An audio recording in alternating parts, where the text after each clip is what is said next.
Praise the Lord. இன்றைய காலை மன்னா. ஆரம்பத்தை பார்க்கிலும் நல்ல முடிவு. ஒரு காரியத்தின் துவக்கத்தை பார்க்கிலும் அதன் முடிவு நல்லது. பெருமையுள்ளவனை பார்க்கிலும் பொறுமையுள்ளவன் உத்தமன். பிரசங்கி 7:8. ஆவியில் பொறுமை உள்ளவர்கள் மற்றவர்களை விட மேலான நல்ல முடிவை அடைவார்கள். யோபு எவ்வளவாக பொறுமையுள்ளவனாயிருந்தான் எனவும் அவனது முடிவு எவ்வாறு இருந்ததெனவும் நாம் வாசிக்கிறோம்.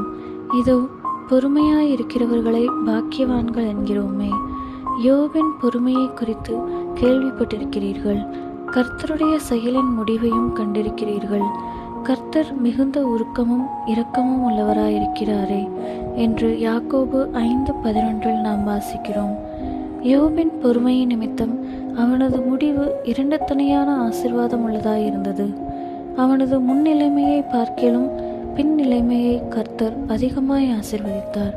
குறிப்பாக அவனது ஜீவியத்தின் முடிவில் அவர் அவன் பேரில் மிகுந்த உருக்கமும் இரக்கமும் உள்ளவராக இருந்தார். இங்கு குறிப்பிடப்பட்டுள்ள பொறுமை ஒரு விசேஷமான பொறுமையாகும். இப்படி இருக்க சகோதரரே, கர்த்தர் வருமளவும் நீடிய பொறுமையாயிருங்கள் என்று யாக்கோபு 5:7 நாம் வாசிக்கிறோம். இந்த பொறுமை ஒருவர் கர்த்தரின் இரகசிய வருகைக்காக பொறுமையாய் காத்திருப்பதை குறிக்கிறது.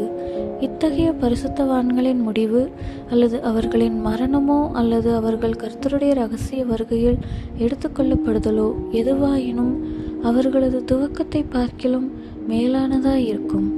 கர்த்தர் தாமே அவருடைய இரகசிய வருகைக்காக நாம் விழிப்புடனும் பொறுமையுடனும் காத்திருக்க நமக்கு கிருபை அருளுவாராக.